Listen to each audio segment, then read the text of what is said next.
Hi guys, for today's video, good evening, good morning, good evening, good afternoon sa inyong lahat. For today's video, gagawa ulit tayo ng panibagong reaction para naman kay Sir Paul. Ayan, habang si Sir Paul ngayon ay nagsiselebrate sa fiesta ng Barangay Burol sa Mindoro. Ayun, nagpaparapol siya kanina doon sa plaza. Ang gawa naman tayo ng reaction.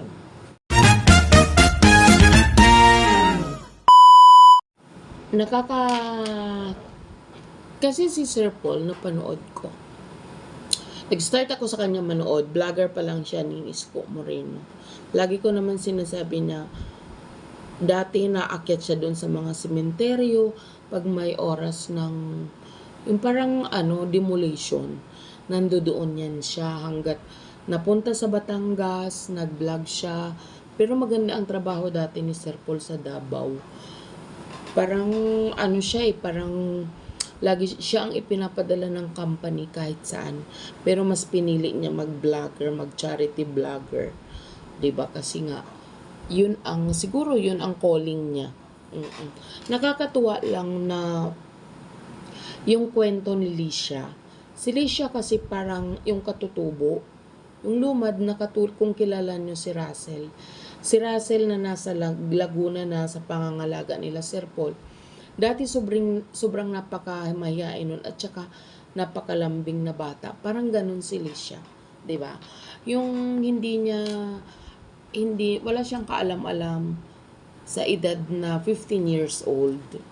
Tapos gusto na siyang pag-asawahin kasi wala nang maipapakain ang kanyang pamilya, 'di ba?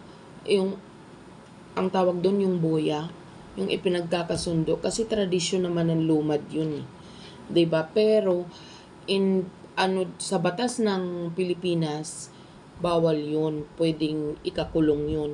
Pero kasi sa mga lumad, meron silang sariling batas na sinusunod. Alam mo yun, yung parang yun ang pinapractice nila. Yung sabay-sabay yung asawa, mga isa, tatlo, ganito. At pag wala, hindi na kaya pakainin ng parents, pag-aralin, mas pipiliin nila na pag-asawahin na lang. Which is, nakakawawa, di ba? Kasi yung mga bata, katulad nilang lang, na save din ni Sir Paul. Paano na lang kung hindi nadadaanan ng isang pugong biyahero, natutuloy ang pag-aasawa, 'di ba?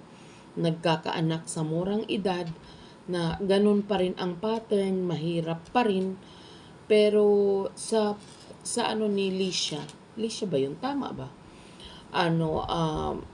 Mas niya, pinaglaban niya. Ipinaglaban niya yung kanyang kagustuhan na makatapos na mag-aral. At pasalamat pa din kasi yung isang ipinapartner sa kanya, which is si Tantan, ayaw din mag-asawa. 'Di ba? Kasi napakabata, no? 17 at saka 15. Imagine nyo yun, guys. So, ano yung dadanasin nila, ano yung mamanahin nila, kundi kahirapan pa din. At pasalamat tayo, malaking pasasalamat at saka blessing talaga sa mga lumad ang isang pugong biyahero. Diba? Kasi kung hindi napunta sila Sir Paul doon sa Agusan, hindi niya ma-save si Licia. Tama ba ako? Licia, tama, diba? Diba? Kung hindi niya napuntahan at saka kung hindi rin matapang si Licia na magsalita na ayaw pa niyang mag-asawa, itakas niyo ako, 'di ba? Posibleng natuloy at saka yung nanay niya desidido talaga na mag-asawa, ipagkasundo para magkapera. Kasi kung masusunod yun at matutupad yun, syempre magkakapera ang mama ni Licia kasi magbabayad ng batawag doon ng magbabayad ang pamilya ni Tantan, 'di ba? Yung pagbubuya. magbabayad yun kung ano yung hihingiin. So, blessing talaga na dumating ang isang pugong biyahero doon sa lugar na yun at na-save niya ang isang batang katutubo na may pangarap pa sa buhay. Pangarap niya maging teacher, 'di ba? So, doon sa mga isa rin sa mga nagagalit kay Sir Paul, Diyos ko, tigilan nyo yan, guys. Kasi kung walang pugong biyahero, ang daming mga lumad na sa edad na 12 years old, 13 years old, nag-aasawa na. 'Di ba? Kaya, yung pakiusap niya na wag mag-skip ng ads, guys, patuloy na panoorin, isang tabi nyo yung mga hate, mga bashing sa kanila kasi talaga namang literal na nakakatulong, 'di ba?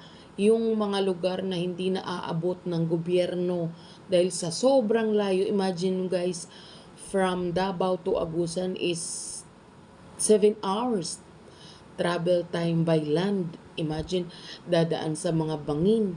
O, di ba, yung tinatahak nilang lugar, yung tinatahak nilang daan para lang maabutan nila ng tulong yung mga katutubo ay hindi biro.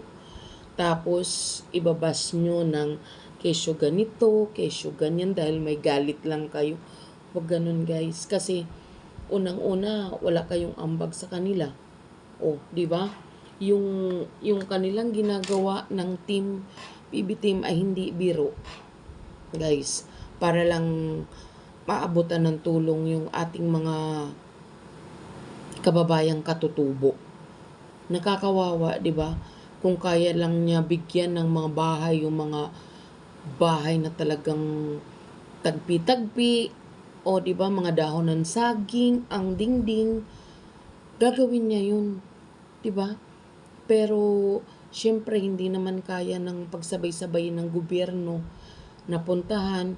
Pero, ang maganda kasi doon, ginagawa yung kalsada para ang produkto ng mga katutubo ay mailuwas sa Davao City at maibenta nila at maging pera.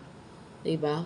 So, sa pamamagitan ni Sir Paul, diba, napakalaking ginhawa yung maabutan sila ng tulong. Biruin mo, mag-iikot gabing-gabi, napakadilim, pwedeng sakmali ng ahas kasi talahiban, pero hindi nila iniinda yun ng team. Basta lang makapamigay sila ng tulong. Diba? Kaya nakaka-proud maging isang followers ng isang pugong biyahero. Kasi talagang worth it. 'Di ba? Talagang literal na tumutulong. Napakarami na niyang scholars, puwera pa sa mga pabahay niyang napakarami na hindi na mabilang yung kanyang mga scholars, 'di ba? Kaya kung sana mapansin ng gobyerno yung mga ganitong charity vlogger na ang advocacy ay tumulong, 'di ba? Hindi yung hinuhuli.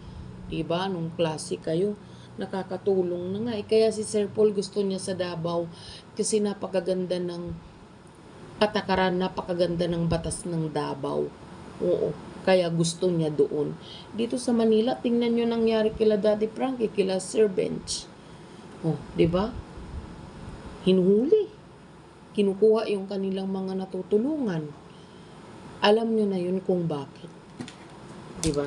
Kaya, kila Sir Paul, ayan, alam namin na nasa Mindoro kayo with the whole family at saka yung 4 na Marias.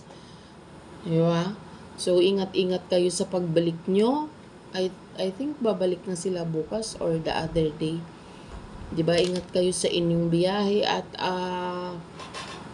God bless sa PB team. Pagpatuloy nyo lang yung pagtulong nyo sa mga lumad.